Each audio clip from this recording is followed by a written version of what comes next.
Hey y'all, it's Jessica here from Just Give Me Jesus, and today we are finally going to finish the live that ended up being quite a an adventure. We'll call it an adventure for to keep it pleasant. Of what about buttons or much ado about buttons. Much ado about buttons. And Lauri and I filmed the live. And in it, we created this spine charm, and then Instagram completely destroyed that and lost it. And then we filmed another video via Zoom, which did not work out. So she has completed hers. I have not, because honestly, I forgot. I'm so sorry. And this is the first chance I've had this week to get it done. So today we are going to work on creating these spine charms for an altered book. So if you want to know more about the books that we've been using on our Elevate Collab lives, please go check out that hashtag on Instagram. I will try and link it below, or at least put the hashtag below, but we've been using Reader's Digest, or I have been using a Reader's Digest altered book. So I'm just using an old book to create my journal with. And these are spine charms that I stick down between the covering of the book and the actual spine where the pages are glued in. So a lot of times when we have seen these done on journals, you see them worked into the binding of the spine. And because we're not binding our own book here, we're using a book that's already bound. This was the way I came up with to create these to make it work, because I love these. Like, I love this, and I love the dangles and the sound. And I mean, let's just get real. All of us in this have a lot of textile enjoyments and auditory enjoyments. So that's kind of where this came from, was just the pretties and the sounds they make. And anyway, so let's get started on how to make this. So the first thing that you are going to need to do is decide what book you're doing this on, of course. And I'm going to set that one to the side. And I'm going to use this as an example. Let me take this one out, and then we will get started on making ours. So you will need to measure your spine. Of course. Oh, here's a ruler. We'll use this one. You would do this by starting, of course, at the very end and measuring. This is a 1-inch spine.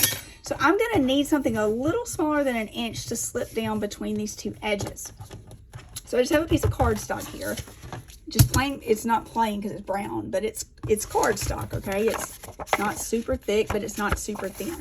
So I'm going to measure and cut.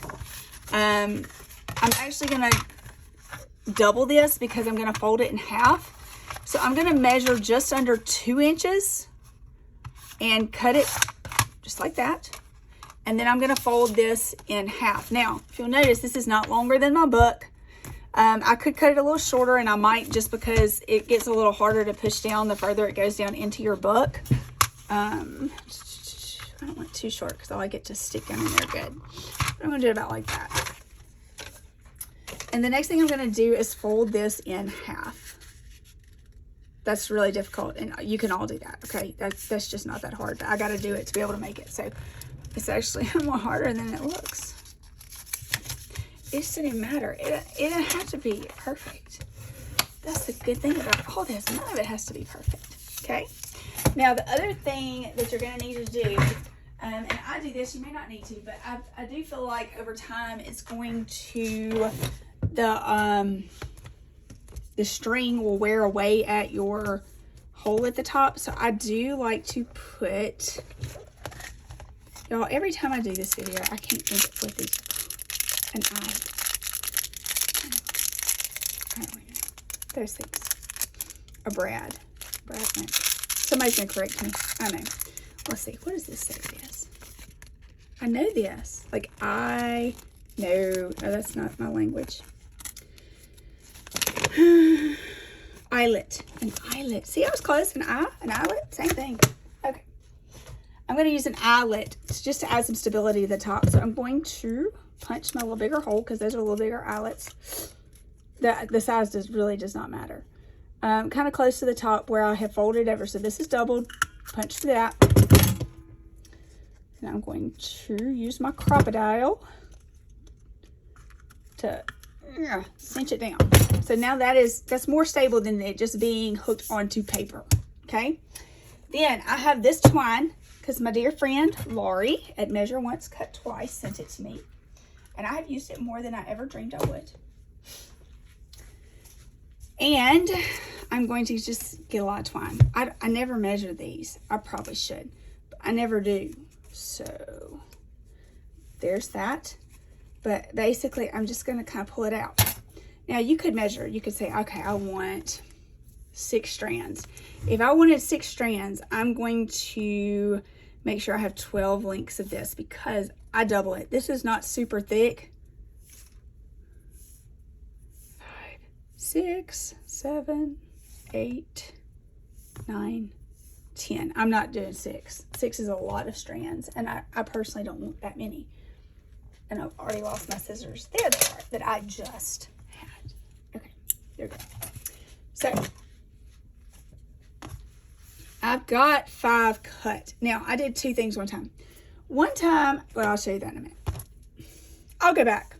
Just pause in a little bit. Not right now. I'm going to lay this right here so you can kind of see what it looks like as I'm working on this. But I'm going to half it. So I pulled it and it's just half, like it's in half down here. See, it's folded. And I'm going to half it again. Ooh, I took some of my good stuff. Oh no, I did not do that well. Okay, here we go. Starting fresh because I pulled one string too far. I'm gonna half it again, right there. Okay, now I've got several lengths right there. Then I'm going to do it again. Okay, now if I do it again, I'm getting really short and I don't like it that short. So I'm going to stop there, and that's going to allow me to have, okay, so I got a phone call while I was in the process of working on this video and had to pause it and deal with something. So now I'm trying to come back to it and remember exactly where I was. So anyway, that's why this video hadn't been filmed yet. It's okay. So I have my string that I have doubled and doubled and doubled and I like to keep it longer than my book because it gives me string to work with, and if it ravels or gets a little too messy at the edges, I have plenty of room to cut it off. So once I've done that and I've halved it, I take the end of that very middle section and I stick it through that eyelet. And then I'm going to take my loose ends and pull it through that little loop. And then that attaches it to this part that's going to go down in my book. Now, one thing I actually did while I was on my phone call was I put tape on this because it gotten a little loose because I've taken it in and out so much of that book just to add some stability. I'm not doing that right now. I can go back and do that another time. It's not a big deal. But one thing I want to mention is when you're putting it in your book, the easiest way to do that is to hold it open like that and hold those edges open so that it gives a little more room in your spine to stick it down in there, and then it'll go pretty easily. And I'm sticking that eyelet all the way down, and it's, oh, there it is. It's jumping out right there. But it's not going to just move its way out real easily. So I'm going to leave it in there as I work because I kind of like to see my book and see where things are falling on my book as I work on it. But the first thing I need to do is kind of separate these and see how many I have. So I'm separating them by 2s. So 1. Oop, I got to cut that one. Tell you what, before I separate, I'm going to come down here. Let me move these up. And snip off these ends so that it's kind of even. I'm going to end up cutting it. It's not going to be that long, but I just like it to be even to start with. It makes me feel better when I'm looking at it. And when I'm separating these out, I notice like these two are kind of together. So I'm going to put those like that. Okay, so I ended up having 4 strands when it was doubled, and I like the length of it to do my buttons and beads on. I'm good with that. I like that amount. This one I have right here is 4 strands, and I love, it's very full because I put some bigger buttons on it, and I love the way that one hangs. So another tip I want to give you that my genius, I'll catch that, genius friend Lauri came up with, was to use a needle threader while you are working on these through your buttons and beads. It works fantastic for putting these on your strands, okay? So the first thing I'm going to start with is a button, and because it's at the very top, I'm actually going to start with a little beady button. And here I have just gathered a selection of buttons and beads that I like in the colors that I like, okay? You can do bright colors, you can do dark colors, you can do whatever you want, but these tend to be the colors I typically gravitate to, and I am slowly, very slowly, working on a cover for this journal that's going to be sewn together, and so these colors will go with that, okay? So what I did was I just went through the top of this button and grabbed that string underneath, and now I'm going to do the same. I'm going to come through the bottom up, and I'm going to thread my twine through my needle threader and pull it through. And that is easy peasy lemon squeezy. Now, buttons will move. Did y'all know that? That's a shock. But it will move up and down this strand unless, and this is where this comes in handy, unless I do this. I'm actually going to put this where I'm going to end up wanting it, up here, kind of at the top, maybe a little bit further up. And if I redo this twine through this is a little bitty button. It's going to be a little difficult, but I think I can do it. If I just double it through there, it's not going to move anywhere.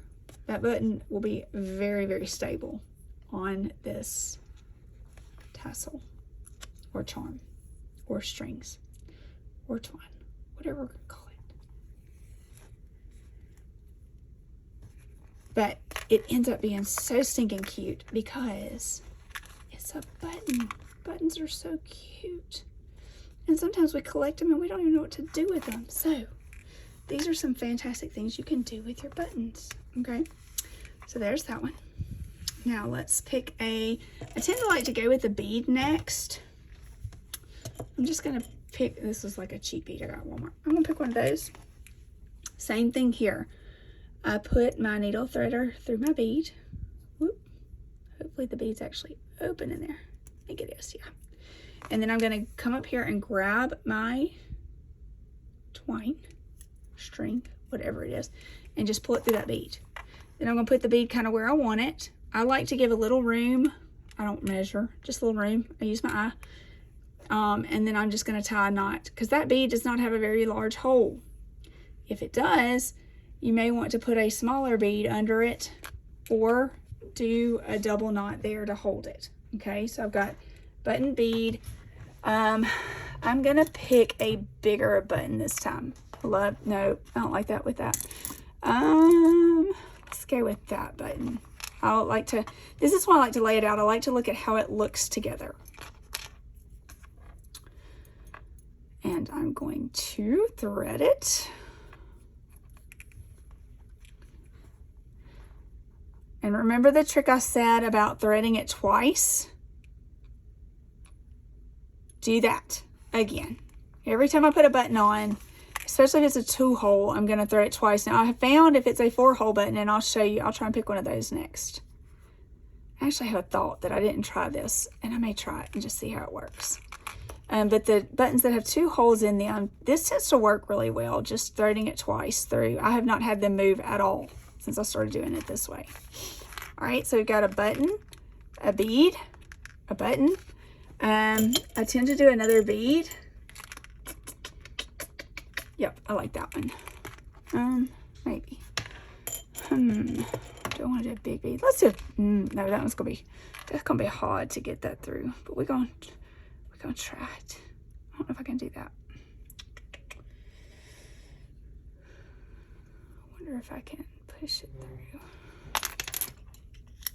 This one's long, so my needle threader is not looking good on that. So I'm wondering if I can take this and push it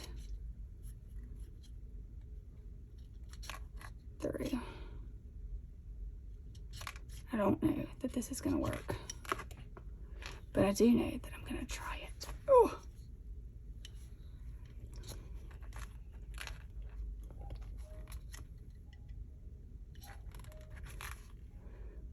I do think it's getting stuck in there though.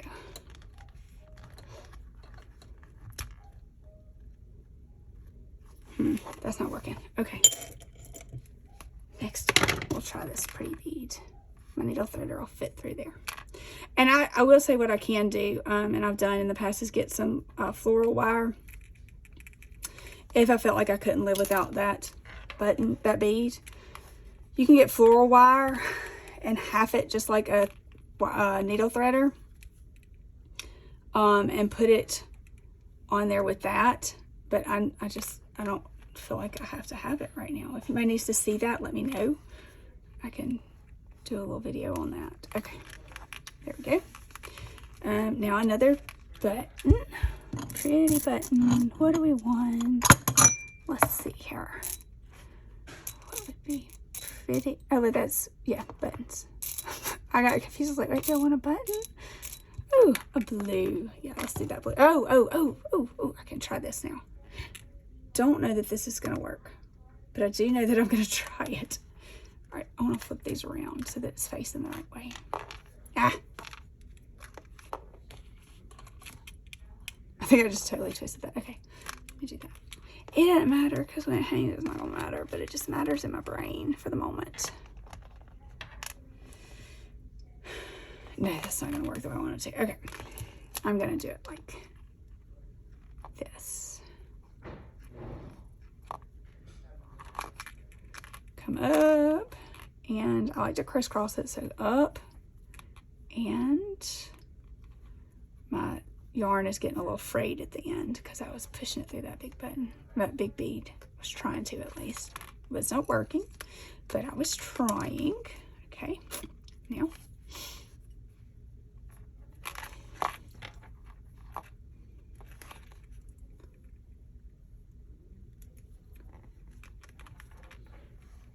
That and cross that over. Oh wait, I have messed these up and had to pull it out, but that's okay too. This needle threader has had it also. It has not been used to thread needles, so it doesn't like me a lot. Let me see if I can move this up at all. No, I cannot. Okay, so there's that one. I'm not going to go any longer with that because I did like the way that was looking. Now I've got to go back and redo a knot there. They pulled apart. It's okay. That's the benefit of this. We can do that. Okay, that's a bigger knot, and that's going to stay there now. All right, so we've got that strand, and I'm not going to make you watch me do all of these, but I'll speed this up so you can see. The next one, the one thing I do want to mention is that when I'm doing this, the reason I like to keep the book like this and me looking at it is I can space these out a little differently. Like I know down here, I want a bigger button. I think a big button would be pretty like that. So at the top, I might do that might be kind of pretty up there. So I'll start there with that one, and I'll probably speed this up so you don't have to watch all of it. But there's a few things that I want to point out as I go. So I'll kind of slow it down and show you that as I go.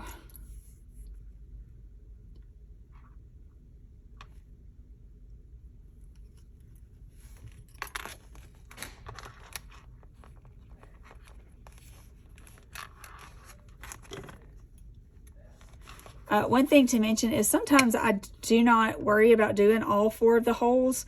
I would rather just do the 2. And if I'm just going to do 2, then I'm going to go back and do it one more time.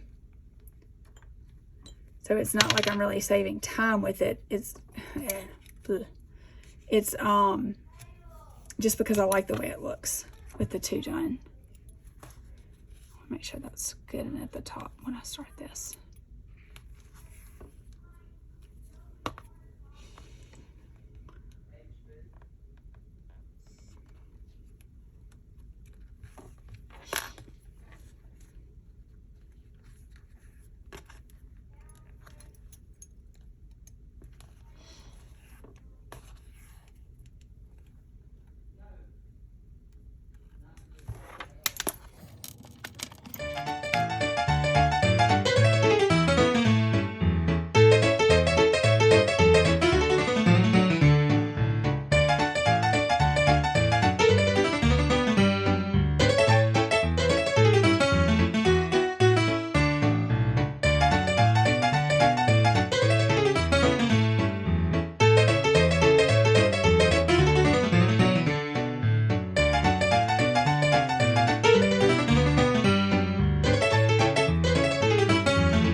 a paper button. This is actually one made out of Yupo paper. So it's a little bit harder anyway. It's got the alcohol inks, and I think it'll work well if I punch the hole out that closed back in. So I gotta punch out that hole that when I was doing, when I was doing the glossy accents, it just filled that little hole back in. Come on now. There we go. I did not want to get my tweezers out. And I'm not gonna have to because it worked. Okay.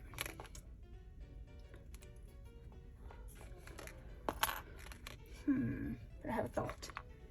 So that it looks pretty on all sides, what if I back it with one too? How pretty would that be? That's got one that needs to be punched too. Let me do that.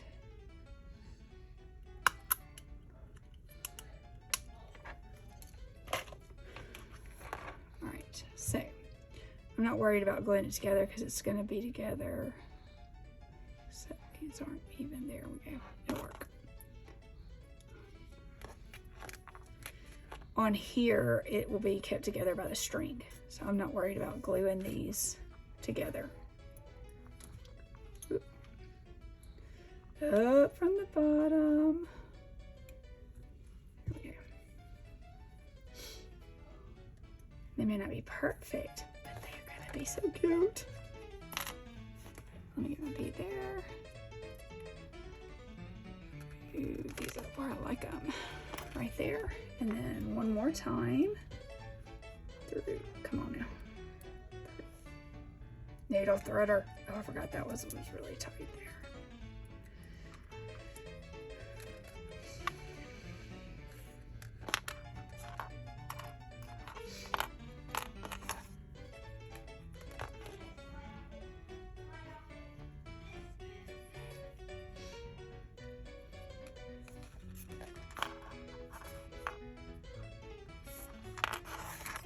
Look at that. How cool is that? Ooh, I love it. Love it, love it. You could do a whole tassel of just that. How pretty would that be?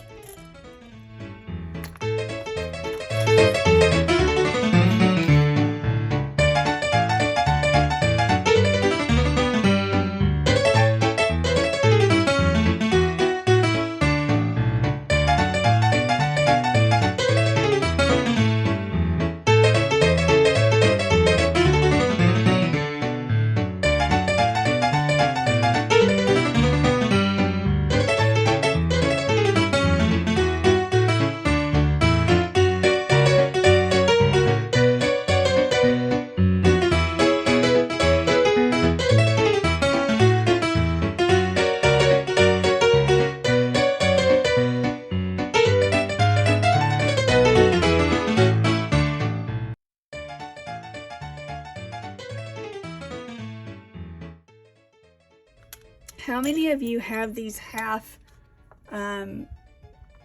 beads? They're not enamel dots because they're hard and they're plastic, but they're flat on one side and round on the other. Okay, here's what you can do to use these on your charms. So you get a clip. I got a pack of these from Dollar Tree. You can tell this has been used. There's actually bark on it from my bark paper buttons. They don't matter. Okay, and then you're gonna get your, unless I lose it, which is possible. These little things like to get away from me. There it is. Okay. Then you're gonna get your glue. I use art glitter glue because it's just really good glue. And I'm going to put it there and put my thread, my yarn there, and then my other half was done. I don't want to come off the table. Come on now. Let me just slide it over all the way.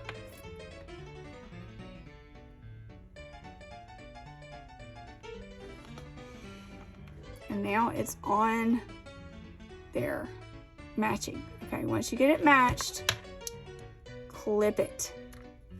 Oh, I picked the hard ones to clip. Of course I did. Of course I did.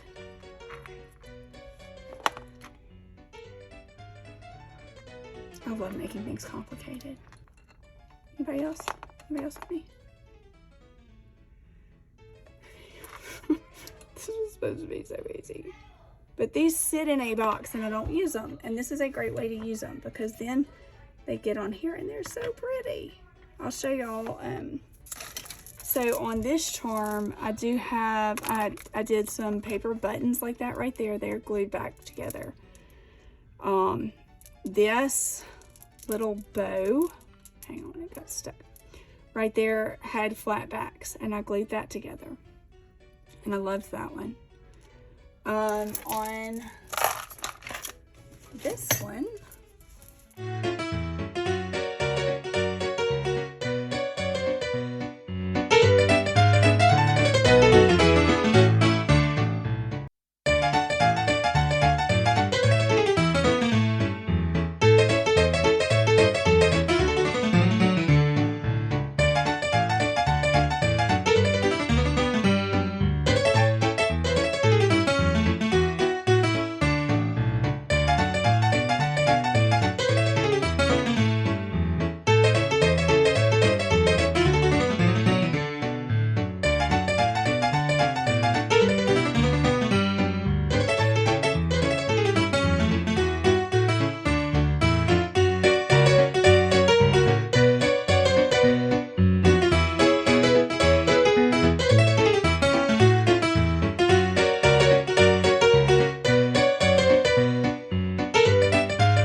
to kind of decide where you want it to hang.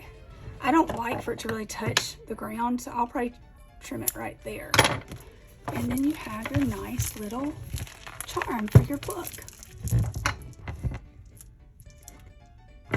Please remember to like and subscribe to my channel. Check out our other Elevate collab individuals. I will link their channels in the description box. And let me know if there's some other tutorials y'all would like to see. I'm so sorry that this one took way too long because we really enjoyed our buttons. We have had so much fun coming up with some ideas and different things to do. And if you have not yet watched and want to see the paper button tutorial, make sure to check out Measure Once, Cut Twice's YouTube channel. And I will link her video in the description box below. To learn how to make these yummy bits of goodness, but they are fantastic to use in your journal. I hope that y'all have a wonderful day, and we love hearing from y'all. Bye.